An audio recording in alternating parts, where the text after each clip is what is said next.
सबको जय श्री।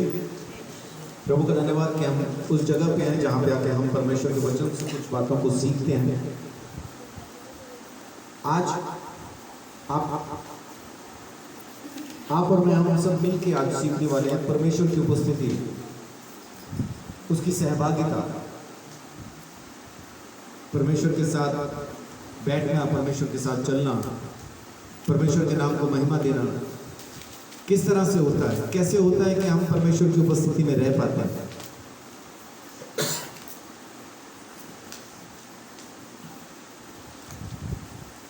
तो आप मेरे साथ निकालिए पहला यूहन्ना पहला अध्याय उसकी 3 आयत।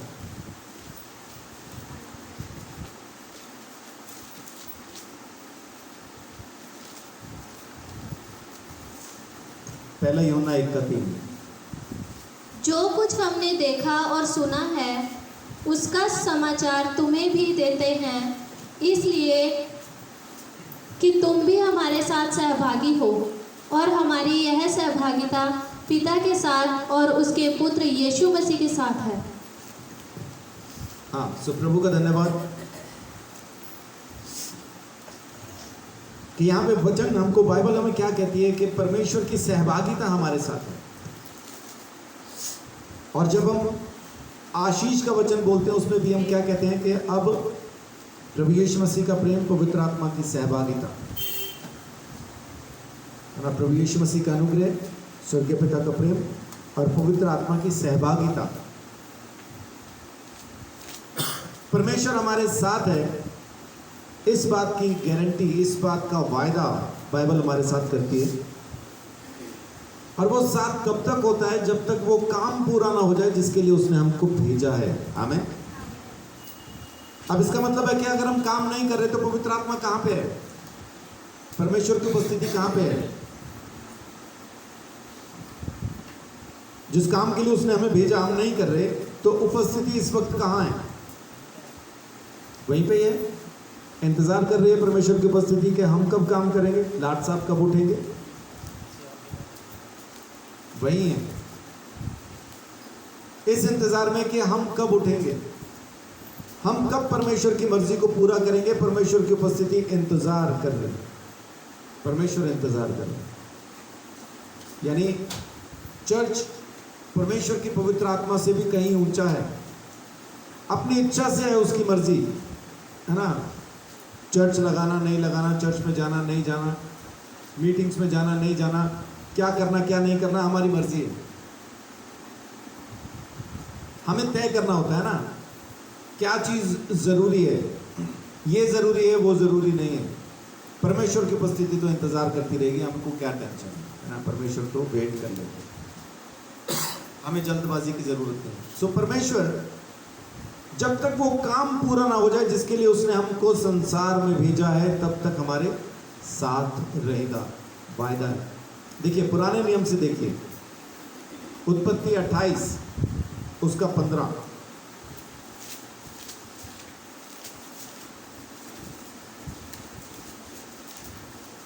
उत्पत्ति 28:15। और सुन, मैं तेरे संग रहूंगा, और जहाँ कहीं तू जाए वहाँ तेरी रक्षा करूंगा, और तुझे इस देश में लौटा ले आऊंगा। मैं अपने कहे हुए को जब तक पूरा ना कर लूं तब तक तुझे ना छोड़ूंगा। परमेश्वर का वायदा है, जहां कहीं तू जाएगा तेरे साथ जाऊंगा, तुझे वापस भी देश में लेके आऊंगा, और जब तक मैं अपना पूरा ना कर लूं जो कहा है तब तक तेरे साथ रहूंगा। परमेश्वर ने आज की तारीख में हर एक विश्वासी को, जिस किसी ने यीशु मसीह पे विश्वास किया है, एक बात तो जरूर कही है। और वो बात क्या कही है? क्या कही है? किस लिए? किस लिए साथ हूं? सुसमाचार सुनाने के लिए। यह हर एक विश्वासी को कहा है, लेकिन विश्वासी नहीं जा रहा तो इसका मतलब उपस्थिति कहां पे है? साथ ही है। बस वो देख रहे जाएगा कब, परमेश्वर ये देख रहे जाएगा कब।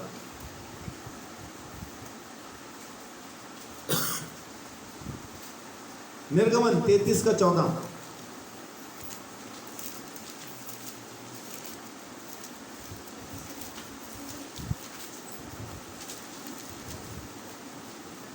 यहोवा ने कहा, मैं आप तेरे साथ चलूँगा और तुझे विश्राम दूंगा। मैं खुद चलूंगा तेरे साथ, परमेश्वर कहता है, और मैं तुझे आराम दूंगा। जब परमेश्वर हमारे साथ होता है ना, फिर हमें किसी चीज की दिक्कत नहीं होती, फिर वो आराम विश्राम वो साथ में देता है।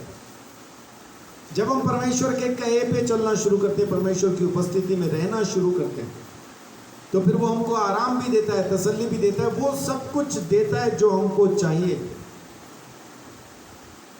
बाइबल कहती है कि बाप को पता है तुझे ये चाहिए, इसकी चिंता ना कर, चिंता ना कर। हम चिंता करके गवा देते हैं और चिंता छोड़ के वापस पा लेते। तो चिंता ना कर, मैं हूं साथ में। हम काम भी कर रहे, चिंता भी कर रहे, परमेश्वर कह रहे दोनों में से एक चीज कर लो, या तो मेरे साथ रह के काम कर लो या चिंता के साथ रह के काम कर लो। हम कहते नहीं तू भी रह और चिंता वो तो मैं करूंगा, तो दोनों चीजें साथ साथ नहीं होती है ना। या तो परमेश्वर के साथ रहो या चिंता कर। परमेश्वर कहता है मैं तेरे साथ रहूंगा और तुझे विश्राम भी दूंगा। 33:14 में लिखा है,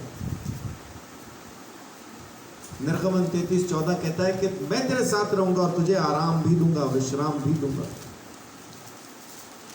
व्यवस्था विवरण 31:6 देखिए क्या कहता है।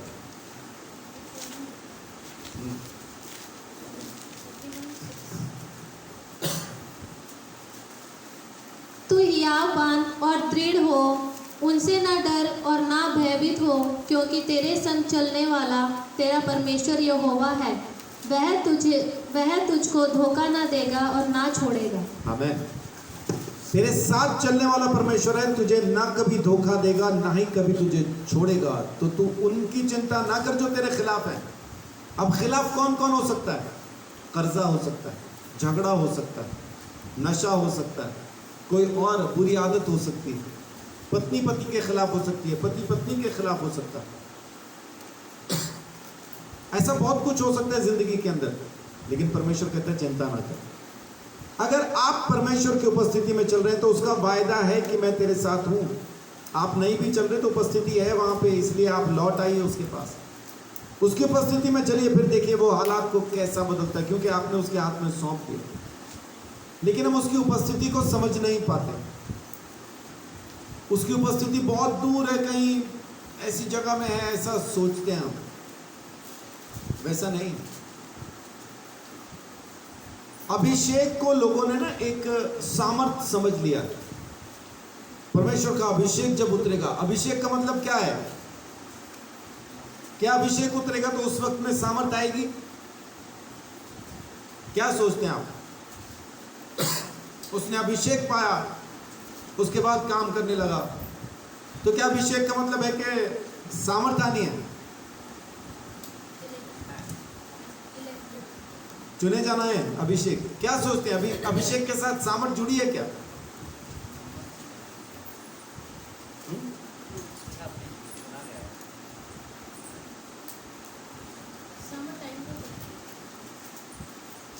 बहुत बार हम क्या सोचते हैं कि अभिषेक होगा उसके बाद हम काम कर पाएंगे, यानी अभिषेक को हम एक सामर्थ्य, एक पावर, एक ताकत के जैसा समझते हैं। आज मैं आपके साथ थोड़ी सी बात करना चाहता हूं अभिषेक को लेकर। अभिषेक जो शब्द इस्तेमाल किया गया बाइबल में, वो शब्द है मौशेख, जो यूनानी भाषा के अंदर शब्द ग्रीक भाषा में यूज हुआ, जो माफ कीजिए हिब्रू में, इब्रानी भाषा में जो यूज हुआ, पुराने नियम के अंदर जो अभिषेक शब्द यूज होता है, वो शब्द यूज हुआ मौशेख। मौशेख जिसमें से मसाया भी निकल के आता है, चुना हुआ, इलेक्टेड, यानी द अनॉइंटेड वन। लेकिन इसका मतलब क्या है? इसका मतलब है लगाना, तेल लगाना। हाँ जी, हाँ जी।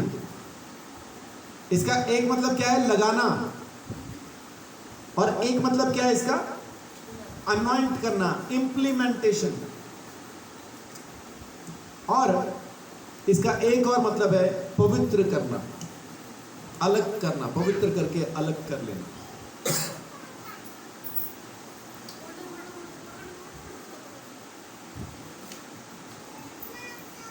अभी वचन क्या कहता है, आप जल्दी जल्दी से मेरे साथ में जल्दी से देखते जाइए, मैं आपको फटाफट बताता जाता हूं। एक जन निकाल लो यशाया 21 का 5 और एक निकालो यिर्मयाह 22 का 14।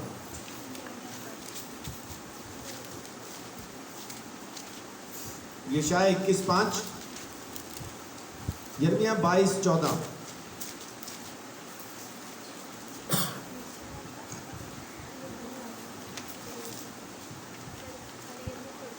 22:14, यिर्मयाह 22:14 में देखिए क्या लिखा है।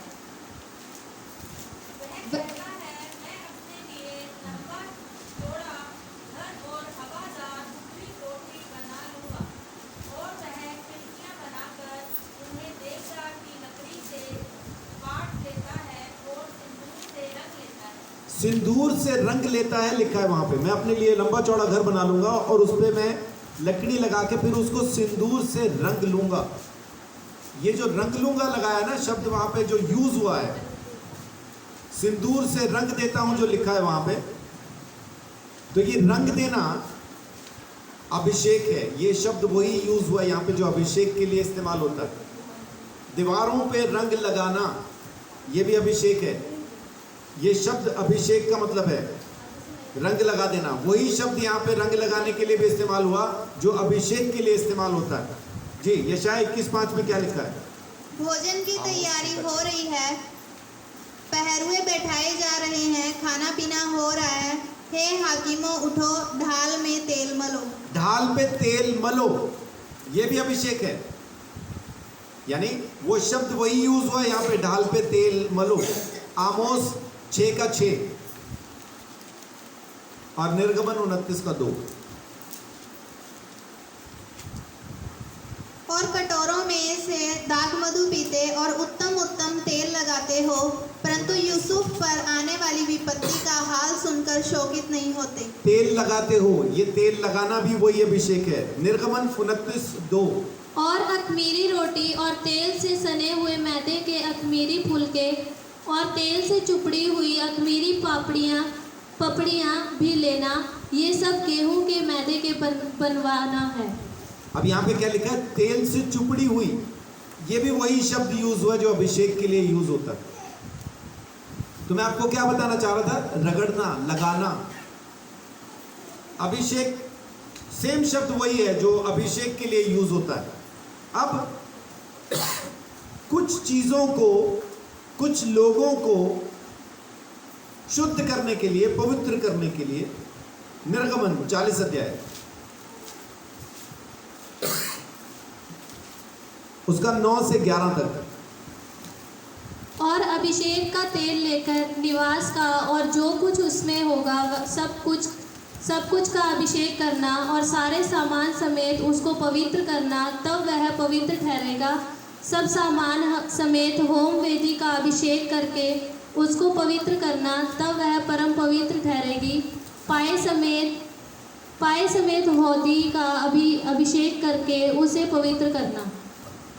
अब ये सब कुछ क्या है? अभिषेक करने से क्या हो रहा है? वहां पे सब चीजें पवित्र हो रही है, इस्तेमाल करने के लायक बनाई जा रही है। अभिषेक यहाँ पे जो सामान का अभिषेक हुआ है, जो तंबू परमेश्वर के लिए बनाया गया उसके सामान का अभिषेक किया, उसको पवित्र करने के लिए, अलग करने के लिए, बाकी सामान से अलग हो जाएगा वो। अब वो परमेश्वर का मंदिर कहलाएगा, परमेश्वर का मिलाप का तंबू कहलाएगा, है ना।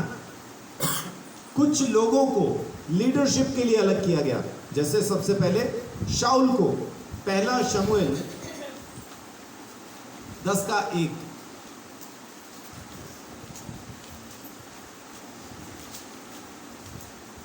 तब शमूएल ने एक कुप्पी तेल लेकर उसके सिर पर उंडेला और उसे चूम कर कहा, क्या इसका कारण यह नहीं कि यहोवा ने अपने निज भाग के ऊपर प्रधान होने को तेरा अभिषेक किया है? अब ये प्रधान होने के लिए अलग चुना गया है, इसलिए उसके ऊपर तेल डाल के उसका अभिषेक किया। 16:13।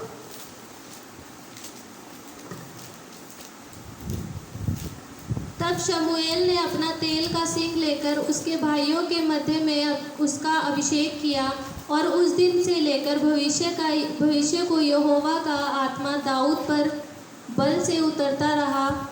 तब शमूएल उठकर रामा को चला गया। जी, पहला राजा 1:34। यहाँ पे सुलेमान का अभिषेक हुआ।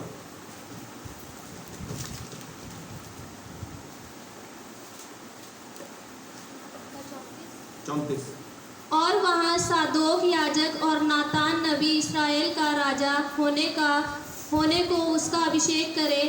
तब तुम सब नरसिंगा फूंक कर कहना, राजा सुलेमान जीवित रहे। और इसी तरह से याजक होने के लिए भी अभिषेक किया गया। निर्गमन 28:41 में लिखा है, अपने भाई हारून और उसके पुत्रों को ये ही सब वस्त्र पहनाकर उनका अभिषेक और संस्कार करना और उन्हें पवित्र करना कि वे मेरे लिए याजक का काम करें। अब यहाँ पे जो अभिषेक हुआ है उनको पवित्र करने के लिए। गिनती 35:25 में भी ऐसा ही है। गिनती 35:25 और वहां लिखा है, और मंडली उस खूनी को लहू का बदला लेने वाले के हाथ से बचाकर उस शरण नगर में जहां वह पहले भाग गया हो लौटा दे, और जब तक पवित्र तेल से अभिषेक किया हुआ महायाजक न मर जाए तब तक वह वहीं रहे। यानी इसका भी जो अभिषेक किया महायाजक का, वो इसीलिए किया गया ताकि उसको अलग किया जा सके। उसको अलग करने के लिए, महायाजक होने के लिए उसका अभिषेक किया है। और नबी होने के लिए अभिषेक होता है। पहला राजा 19:16। भविष्यद्वक्ता होने के लिए पहला राजा 19:16। और इस्राएल का राजा होने को निमशी के पोते येहू का और अपने स्थान पर नबी होने के लिए आबेल महोला के शापात के पुत्र एलीशा का अभिषेक करना। जी, और यशायाह 61:1 में लिखा है कि मेरे ऊपर पवित्र आत्मा, मेरे ऊपर प्रभु का आत्मा इसीलिए उतरा, मेरा अभिषेक इसलिए हुआ ताकि मैं सुसमाचार सुनाऊं। भविष्यद्वक्ता होने के लिए ये वहां पे उतरा। अब आप मुझे ये बताएं कि यहाँ जितने भी अभिषेक हुए हैं इनमें से कहाँ पे कोई सामर्थ साथ में जुड़ी? अभिषेक किया गया है पवित्र करने के लिए, अभिषेक किया गया है अलग करने के लिए। तो अगर पवित्र आत्मा का अभिषेक हमारे ऊपर भी है तो किस लिए किया गया है? क्या सामर्थ देने के लिए या अलग करने के लिए? अलग करने के लिए, संसार से अलग करने के लिए। लेकिन अभी तक अगर हम हो नहीं पाए तो हमें होने की जरूरत है कि हम संसार से अलग हो जाएं। और बहुत से लोग क्या कहते हैं, मेरे को फीलिंग नहीं होती, मेरे को महसूस नहीं होता आत्मा, मेरे को कुछ महसूस नहीं होता। पवित्र आत्मा फीलिंग नहीं है। अगर वो फीलिंग होती तो यहां पे भी जरूर होती। देखिए न्यायों की किताब 16 अध्याय उसकी 20 आयत। न्यायों 16:20।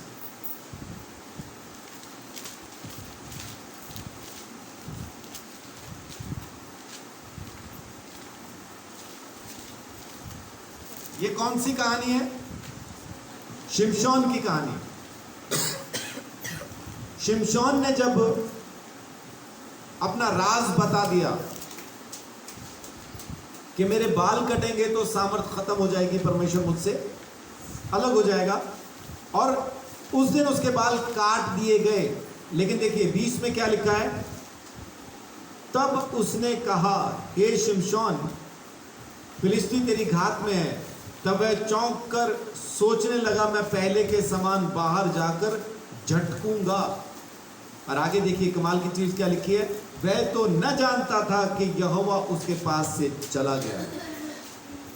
अगर ये एक फीलिंग होती कि परमेश्वर है, ये फीलिंग होती अगर, तो इसको भी जरूर पता होता कि अब वो फीलिंग नहीं रही, यानी परमेश्वर जा चुका है। लेकिन इसको पता ही नहीं था है कि नहीं है। ये तो पहले की तरह ही उठा और सोच रहा था बाहर जाऊंगा और झटक दूंगा सबको। लेकिन जब उठता है बाहर जाता है तो इससे होता ही कुछ नहीं, वो जाते ही पकड़ लेते हैं इसको। तो इसको नहीं मालूम कि पवित्र आत्मा परमेश्वर की उपस्थिति इसके पास से चली गई, इसको नहीं पता, ये नहीं जानता। और पहला शमूएल 16 अध्याय उसकी 14 आयत, यहां शाऊल है, क्या लिखा है वहां पे?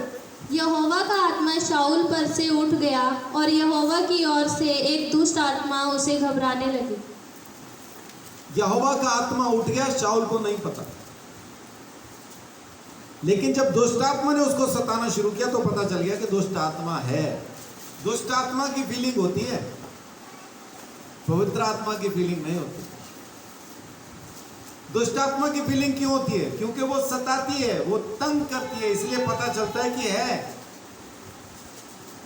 लेकिन परमेश्वर की उपस्थिति की फीलिंग नहीं होती। अब यहां पे मैं आपको एक चीज बिल्कुल क्लियर कर दूं कि जो बात प्रभु यीशु मसीह ने अपने चेलों को कही कि जब तक पवित्र आत्मा तुम पर न उतरे तब तक ठहरे रहना, वो आएगा तब तुम सामर्थ पाओगे और सुसमाचार सुनाने के लायक हो जाओगे, उसमें कोई दो राय नहीं है। पवित्र आत्मा के लिए प्रार्थना जरूर करना है। पवित्र आत्मा की उस सहायता के लिए, उस मदद के लिए जिसके लिए वो आता है, जरूर प्रार्थना करना है। लेकिन फीलिंग नहीं होगी। बहुत से लोगों को होती है, कुछ को नहीं होती है, लेकिन 24 घंटे आप पवित्र आत्मा की फीलिंग में नहीं रह सकते। परमेश्वर की उपस्थिति 24 घंटे आपके साथ है। जैसा अभी हमने शुरू किया कि जिस काम के लिए वो भेज देता है, उस काम को पूरा करने के लिए वो हमारे साथ रहता है। अभिषेक का मतलब मैंने बीच में आपको बताने की कोशिश की कि अभिषेक का मतलब है रगड़ना, लगाना, चीजों को पवित्र करना, लोगों को लीडरशिप के लिए खड़ा करना, उनको राजा प्रधान बनाने के लिए खड़ा करना, उनको याजक बनाने के लिए खड़ा करना, उनको नबी होने के लिए खड़ा करना, अलग कर लेना। यह है अभिषेक का मतलब। और हम पे जो अभिषेक हुआ है तो इसका मतलब है हम भी संसार से अलग किए गए हैं। यानी परमेश्वर की पवित्र उपस्थिति हमारे साथ 24 घंटे रहती है। इस बात का ख्याल जरूर रखें कि परमेश्वर की पवित्र उपस्थिति हमारे साथ 24 घंटे रहती है।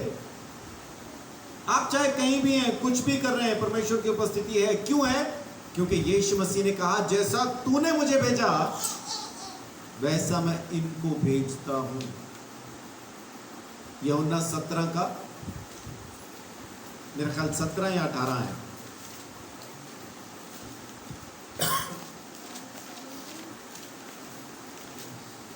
यूहन्ना 17 का 18 देखिए तो क्या है।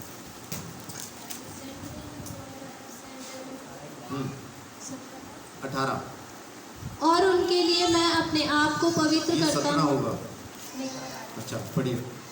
मैं अपने आप जैसे तूने मुझे जगत में भेजा वैसे ही मैंने भी उन्हें जगत में भेजा। जैसा तूने मुझे भेजा वैसा ही मैंने भी उन्हें भेजा।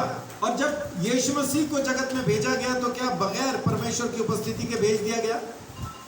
नहीं, बल्कि उसके बाद यीशु मसीह ने हमको और एक सहायक और एक मददगार का वायदा किया कि मैं तुम्हें मददगार देता हूं, मैं तुम्हें सहायक देता हूं। किस काम के लिए? मेरे काम को पूरा करने के लिए। अब जब पवित्र आत्मा हमारे साथ है तो फिर हमको डरने घबराने की किसी बात की जरूरत नहीं, किसी बात की टेंशन की जरूरत नहीं। पवित्र आत्मा हमारे साथ है, उसकी उपस्थिति हमारे साथ है। जैसा परमेश्वर ने यीशु को भेजा वैसा ही यीशु हमें भी भेज रहा है। आमीन। तो उसने यीशु मसीह को कभी अकेला नहीं छोड़ा, यीशु मसीह ने भी कभी हमें अकेला नहीं छोड़ा। तो उपस्थिति हमेशा है, इस बात को याद रखिए, इस बात को अपने ज़हन में बिठा के रखिएगा। और कब तक रहेगी? जब तक हम वो काम पूरा नहीं कर देते। और पूरा करने के बाद क्या होगा? पूरा करने के बाद तो फिर हम उसी की उपस्थिति में जाएंगे, फिर तो हम वहीं पर ही होंगे और वो अपनी उपस्थिति में वैसे भी रखने वाला। आमीन। यानी जैसे हम यीशु में आए उस दिन के बाद से लेके अनंत जीवन तक परमेश्वर की उपस्थिति हमसे अलग नहीं होगी, उसके साथ रहना है। वही हमारा परमेश्वर है और हमारे ऊपर अनुग्रह भी करके रखता है। आमीन। और जब वो आता है, यानी जब हम उसकी उपस्थिति में रहना सीख जाते हैं, जब हम उसकी उपस्थिति में चलना सीख जाते हैं, तब वो सब कुछ बदल देता है, हालात बदल देता है, चीज़ों को बदल देता है। कोई भी ऐसी चीज़ नहीं रहती जो बदली न जाए, हर एक चीज़ को वो बदल के रख देता है। आमीन। यहोशू 1:5।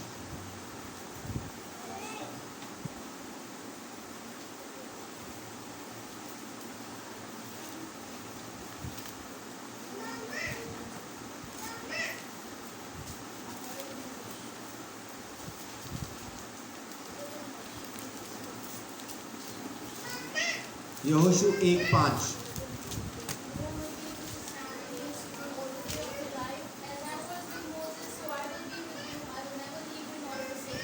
जी, एक बार हिंदी में भी पढ़ दीजिए।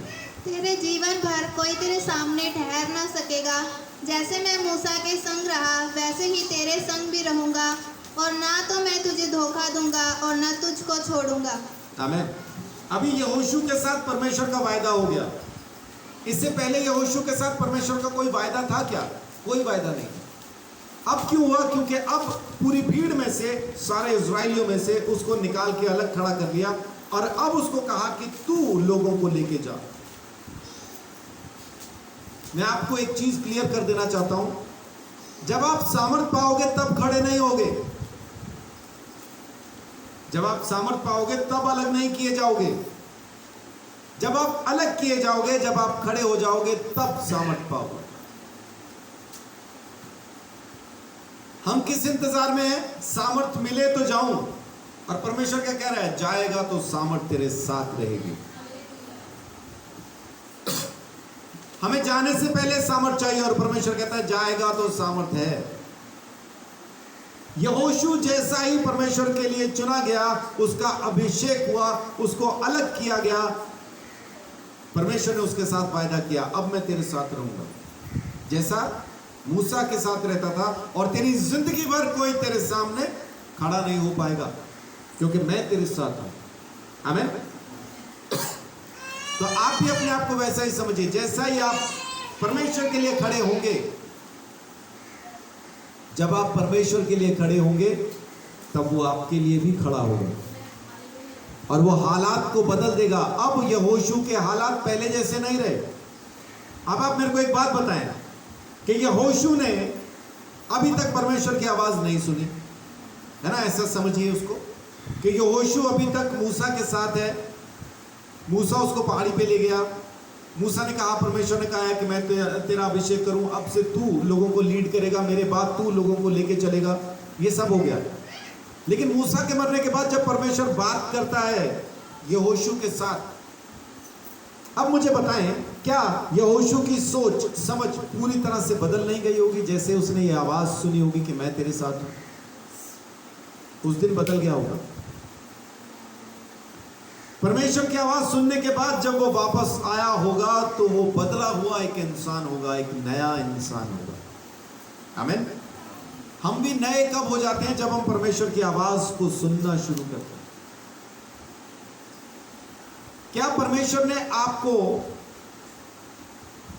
आपकी तमाम चीजों से बदल के इस्तेमाल करना शुरू नहीं किया? हमें लगता है नहीं किया, है ना? लेकिन वचन क्या कहता है? अतः अब जो कोई मसीह यीशु में है, वो नई सृष्टि है। देखो, पुरानी बातें बीत गई और सब कुछ नया हो गया।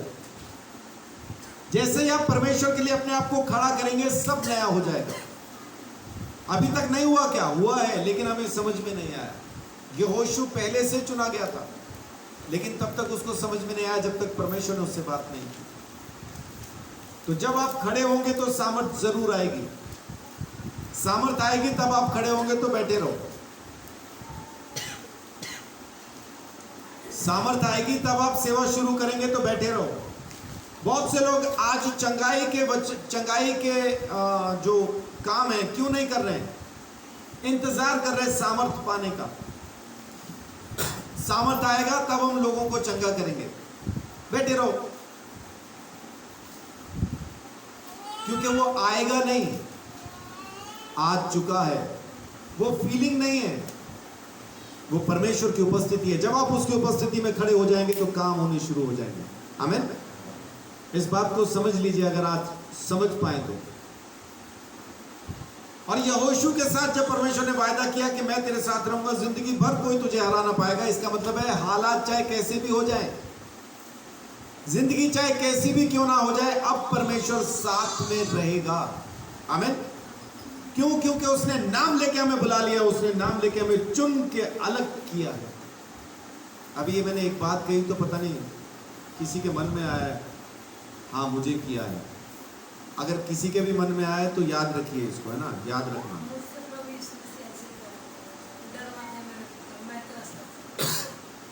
मैंने नाम लेके तुझे बुलाया है, मैं तेरे साथ हूं, हालात कैसे भी क्यों ना हो। यशाया 43 का 1 और 2 देखिए क्या कहता है। यशाया 43 का 1 और 2।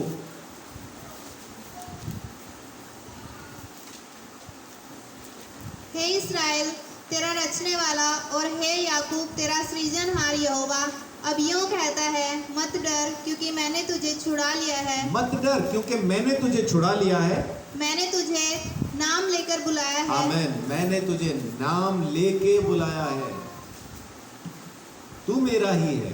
तू मेरा ही है। जी आगे। जब तू जल में होकर जाए, हालात देखिए क्या है, जब तू जल में होके जाए मैं तेरे संग रहूंगा, तेरे साथ रहूंगा। और जब तू नदियों में होकर चले, नदी में होके जाए तब वे तुझे डुबा ना सकेंगी। नदियां तुझे डुबो ना सकेंगी। जब तू आग में चले, जब तू आग में चले तुझे आँच ना लगेगी, आंच भी नहीं लगेगी, जलाना तो दूर की बात, और उसकी लौ तुझे ना जला सकेगी। हाँ, लौ तुझे जला ना सकेगी। यानी चाहे कहीं भी रहे मैं तेरे साथ रहूंगा, और जहां मैं तेरे साथ रहूंगा वहां के हालात तुझे कुछ नुकसान नहीं पहुंचा पाएंगे। परमेश्वर ने ये नहीं कहा कि नदी में तू जाएगा नहीं, नदी को मैं हटा दूंगा, ये नहीं कह रहा। कह रहा जब तू नदी में से होके चले तो वो तुझे डुबो ना पाएंगी, आग में होके चले तो तुझे आंच ना लगेगी, उसकी लौ तुझे जला ना पाएगी।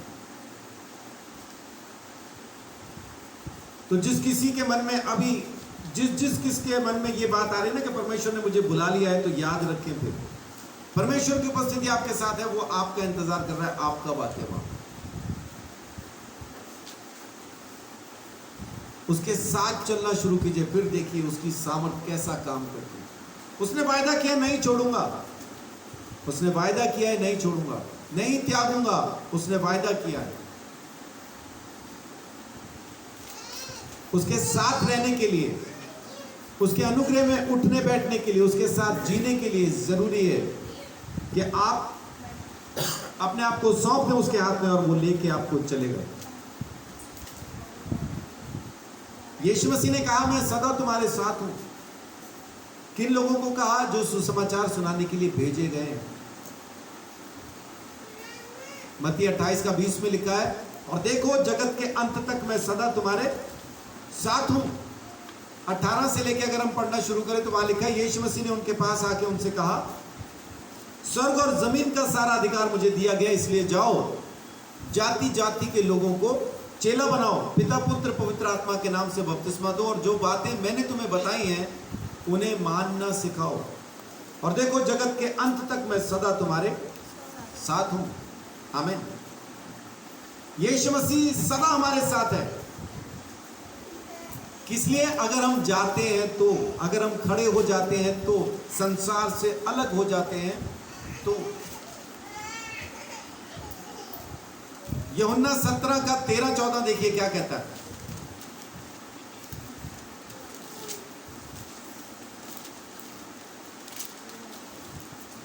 अब मैं तेरे पास आता हूँ और ये बातें जगत में कहता हूँ कि वे मेरा आनंद अपने लिए पूरा पाएं, अपने में पूरा पाएं। मैंने तेरा वचन उन्हें पहुँचा दिया है, और संसार ने उनसे बैर किया, क्योंकि जैसा मैं संसार का नहीं वैसे ही वे भी संसार के नहीं। वैसे ही वे भी संसार के नहीं। अब वे कौन है जो संसार के नहीं है? वे कौन? किनको भेजा है? तो वे कौन? वे माने हम, मैं कहां का हूं? स्वर्ग का, संसार का नहीं हूं। संसार से परमेश्वर ने मुझे अलग किया है, यीशु मसीह ने अलग किया है। अगर उसने मुझे अलग किया है तो अपनी सामर्थ में भी जरूर उसने मुझे रखा है। आमीन। वो सामर्थ कब काम करना शुरू करेगी? जब मैं अलग हो जाऊंगा। उसने मुझे कर लिया, लेकिन अब मेरी बारी है संसार से अलग होने की। और जैसे मैं संसार से अलग होकर खड़ा होता हूं, उसकी सामर्थ काम करना शुरू करती है। तो अलग होना जरूरी है। हम तो संसार में उलझे हैं, दोस्तियां पूरी कर लें, रिश्ते पूरे कर लें, बस उसी में लगे हैं। परमेश्वर के बारे में हमारे अंदर कोई ख्याल नहीं। वहां ना जाते तो वो बुरा मान जाता, वो तो रिश्ता है जी, वो तो दोस्त है जी, बचपन का दोस्त है, अकेला ही दोस्त है, वो रिश्ता बहुत जरूरी था। वहां ना जाते तो ये कहता, वहां ना जाते तो वो कहता। लेकिन सुसमाचार सुनाने के लिए नहीं गए तो फिर हम कुछ नहीं कहते कि मैं नहीं गया तो परमेश्वर क्या कहता। वो कह रहा है कि मैं अंत तक तुम्हारे साथ हूं। और अगर आप उसको मिलना चाहें, वो मिलेगा कहां पे आपको? एक सीट होती है ना हर किसी की। एसपी कहां मिलेगा? एसपी ऑफिस में। डीसी कहां मिलेगा? डीसी के ऑफिस में। डॉक्टर कहां मिलेगा? अपने कैबिन में, अपने क्लिनिक पे, अपने हॉस्पिटल में। और अगर बड़ा कोई हॉस्पिटल है तो उसके अंदर आंखों का डॉक्टर कहां मिलेगा? वो आंखों वाले डिपार्टमेंट में। दिल का डॉक्टर कहां मिलेगा? हड्डियों का डॉक्टर कहां मिलेगा? तो सब अपनी अपनी जगह पे मिलेंगे। यहोवा कहां मिलेगा? उसकी सीट प्रार्थना है। क्या प्रार्थना परमेश्वर का कैबिन है? तो उसकी सीट क्या है? किस सीट पे बैठता है वो? हाँ जी, हमारे अंदर। हाँ जी, हमारे अंदर सिंहासन लगा के, हमारी सोच में, आराधना के ऊपर सिंहासन लगाता है। सीट का नाम बताइए। अभी भी सीट का नाम बाकी है। सीट का नाम क्या है? हाँ जी, यीशु, वचन। चलिए देखते हैं बाइबल क्या कहती है। निर्गमन 30 का 16।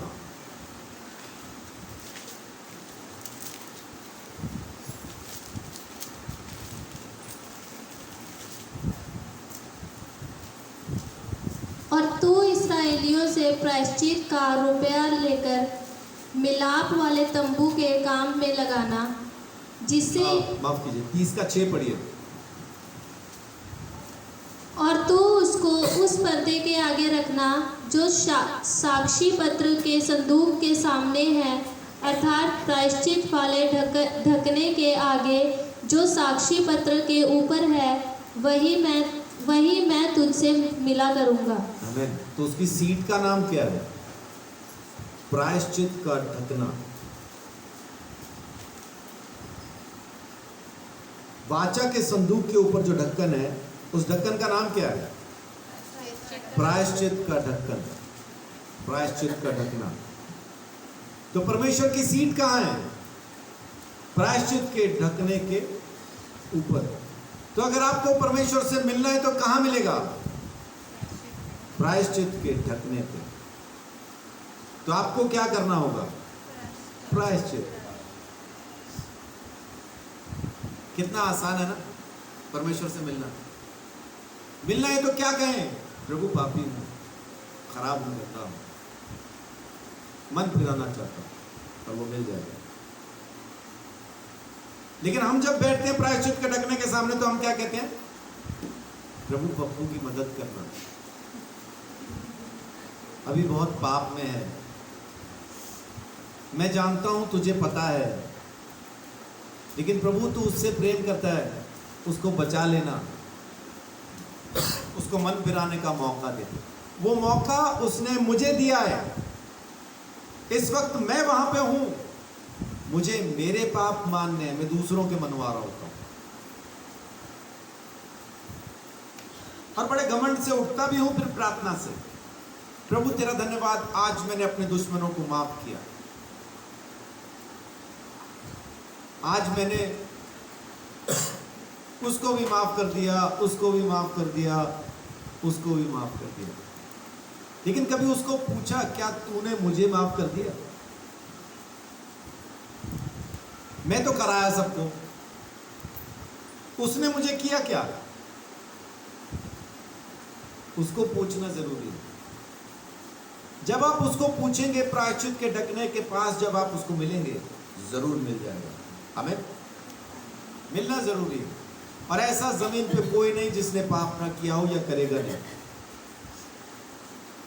इसलिए परमेश्वर की उपस्थिति ही प्रायश्चित के ढकने के ऊपर है, ताकि जब भी हम उसके पास जाएं मुझे याद रहे कि मैं पापी हूं, वो मेरा माफ करने वाला खुदा।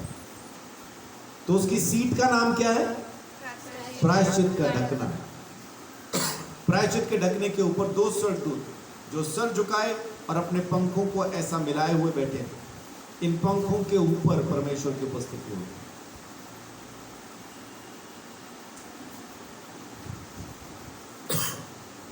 परमेश्वर उपस्थित है, 24 घंटे हमारे साथ। और यीशु मसीह ने वायदा किया यूहन्ना 14:16 में, यूहन्ना 14:16 के अंदर यीशु मसीह वायदा करता है। वायदा है सदा के लिए साथ का, सदा के लिए सहायक। मैं पिता से विनती करूंगा और वह तुम्हें एक और सहायक देगा कि वह सर्वदा तुम्हारे साथ रहे। कब तक रहे? सर्वदा, सदा के लिए, हमेशा के लिए साथ रहे। तो परमेश्वर की उपस्थिति कब होती है? बहुत से ईसाई, मैंने बहुत बार सुना, बहुत से मसीही क्या बोलते हैं, वहां पे जब आराधना हो रही थी मुझे परमेश्वर की उपस्थिति महसूस हुई। तो क्या सिर्फ आराधना में ही महसूस हुई? बाहर जाएंगे तो उपस्थिति खत्म? या कहीं भी और चले जाएंगे मार्केट में, जब आप चीजें खरीद रहे हैं, बार्गेनिंग कर रहे हैं, तो उपस्थिति नहीं है क्या? आप जहां कहीं भी जाओ परमेश्वर की उपस्थिति आपके साथ है। क्यों? क्योंकि आज प्रायश्चित का वो ढकना हम खुद हैं, वाचा का वो संदूक हम खुद हैं। हम अपने अंदर उन पत्रियों को लेके, उन वचनों को लेके, उन आज्ञाओं को लेके चलते हैं। आज्ञाओं का पूरा करना जरूरी है कि नहीं? कितनी आज्ञाएं हैं?